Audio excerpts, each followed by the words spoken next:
Naflano del President-elect Rodrigo Duterte para implementar un nationwide liquor ban, tamanli nga saya ahora palang cuantos mga negosyo, especialmente aquellos ta opera durante el noche y ta vende mga tomada. Por ejemplo, aquí na barangay de Pasonanca, afuera del Jardín María Clara, onde visible mga tienda y beer houses que taman operate durante el noche hasta madrugada. Según con el barrio Capitan del Pasonanca, June Julian, a favor el barangay na implementación del liquor ban, pero debe según estudiar en buenamente con el guidelines de ley, a ver hindi de akal de grande el efecto de este na mga negosyo. Si implementaman según el gobierno local con este ley por medio de un ordinanza, debe según amenda con de este guidelines. Aligar na control del mga operation del beer houses aquí na barangay Pasonanca, tatene kami un poco problema con ese por causa kay el Jardín María Clara, el mga concessionaires tan operate esos de noche under a city ordinance, onde tabla el ordinanza, kay pwede sila man operate until 2 a.m. Now, tiene gane, tamang violate ya daan sila con el city ordinance por causa kay tiene mga concessionaires del beer houses na Jardín María Clara tan operate until 4 a.m.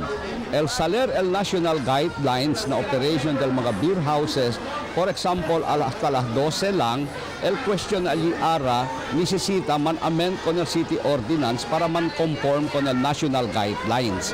Tali el plano para implementar liquor ban llegar a las 10 del noche hasta madrugada. El empieza con este ley el momento sin taya na puesto el nuevo elegido presidente Rodrigo Duterte, pero antes de todo, una hace pasa na Kongreso. Según con Julian, ventaja este ley na lao del público, siendo el evita para queda envuelto el público na mga accidente vehicular por causa na buracherías. El prevenir también para queda envuelto na mga trouble el jóvenes durante el noche. Bien liviano se para kanamon si standardized operation. However, el principiar kami con ese habla con el mga gente, el operation del mga beer houses. Natural, in the beginning, el man encounter kami problema kay esos los demás hesitant sila para man cooperate.